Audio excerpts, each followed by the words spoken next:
Baik, Assalamualaikum warahmatullahi wabarakatuh. Perkenalkan, nama saya Sania dengan NIM 246502008. Pada video kali ini saya akan menjelaskan sebuah program Java yang membahas konsep dasar dalam pemrograman berorientasi objek, yaitu polymorphism, inheritance, serta penggunaan dan implementasinya. Pada materi ini sangat penting karena menjadi fondasi dalam membangun aplikasi yang terstruktur rapi dan mudah dikembangkan, baik untuk kelas yang pertama yaitu kelas polymorphism.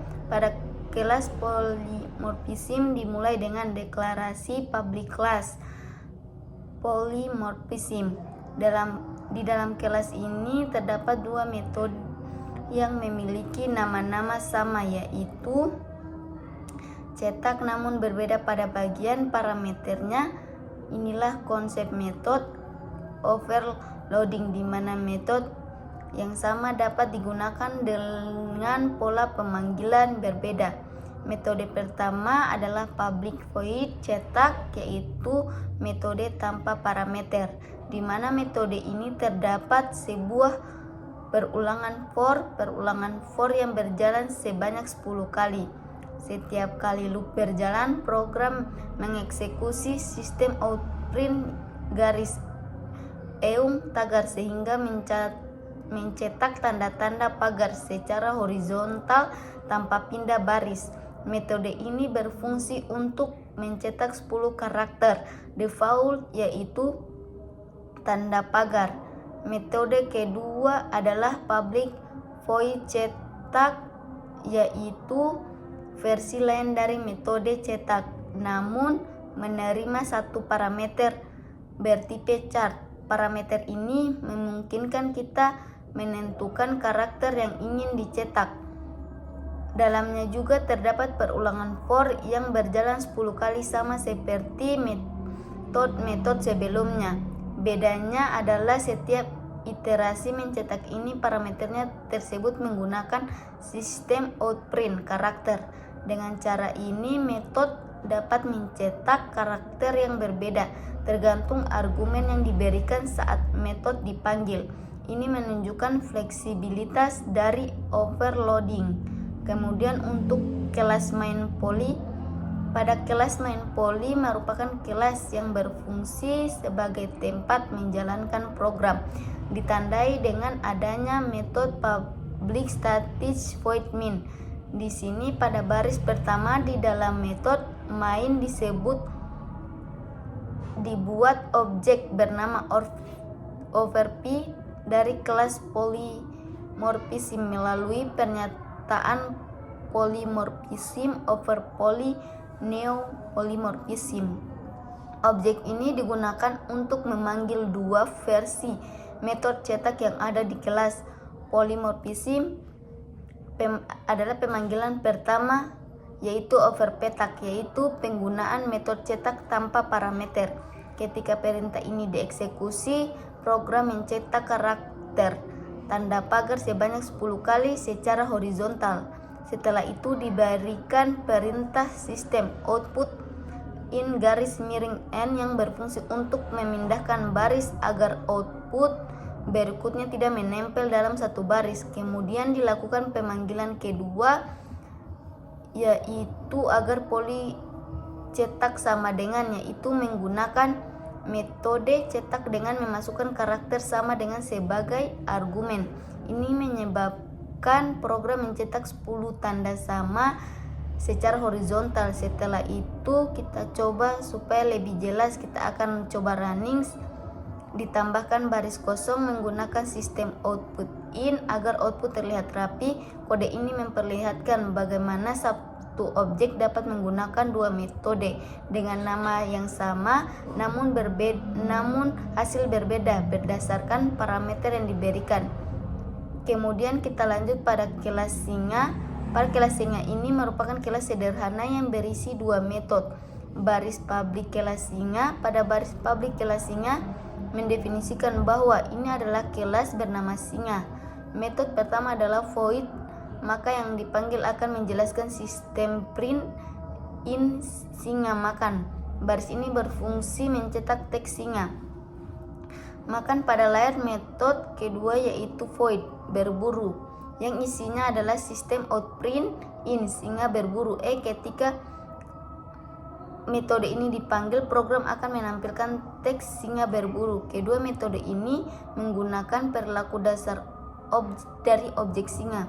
Kemudian untuk berikutnya, kelas harimau memiliki struktur yang sama seperti kelas singa, namun isi teks yang dicetak itu berbeda. Pada baris kelas harimau, program mendefinisikan sebuah kelas bernama harimau. Metode void makan menampilkan teks harimau makan, sedangkan metode point berburu mencetak teks harimau berburu. Kedua metode ini menunjukkan perilaku objek harimau.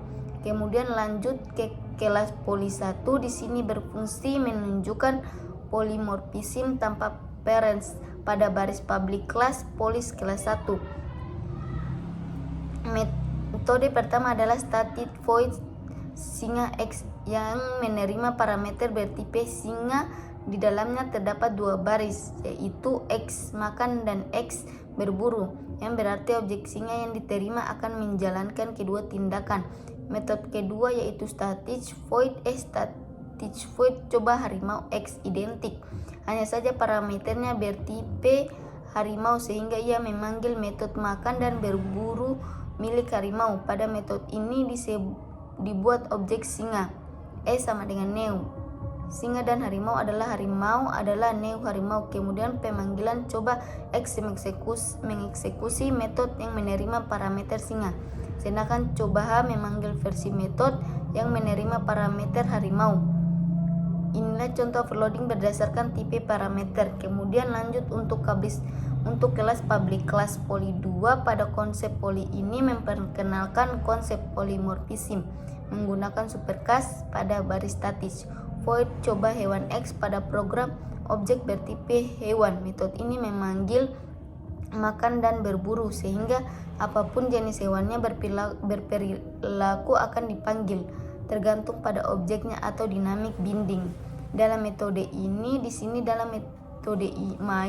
dalam metode main dibuat objek hewan S, new singa dan hewan H sama new harimau. Walaupun disimpan dalam variabel bertipe hewan, objek sebenarnya adalah singa dan harimau.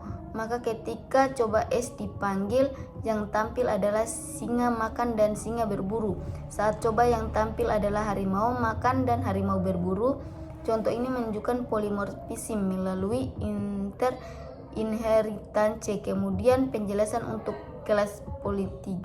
Di sini kelas politik memperlihatkan polimorfisme dengan array objek metode static void coba hewan X tetap sama seperti pada poli 2 sebelumnya, yaitu memanggil metode makan dan berburu dari objek hewan manapun. Di bagian main dibuat array hewan tanda siku HWN sama new sing dan new harimau. Artinya indeks 0 berisi objek singa, indeks 1 berisi objek harimau.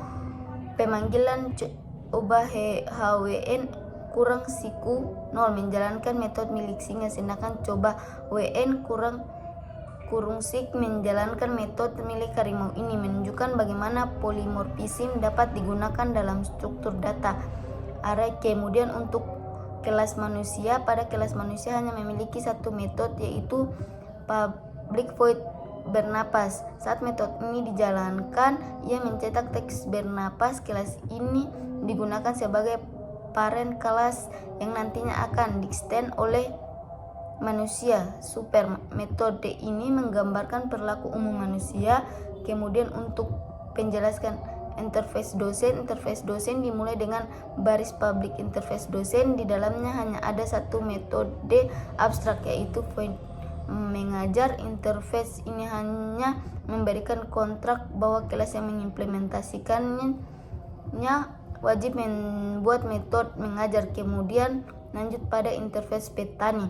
Interface Petani memiliki satu metode abstrak, yaitu Void Bertani, sama seperti interface dosen sebelumnya.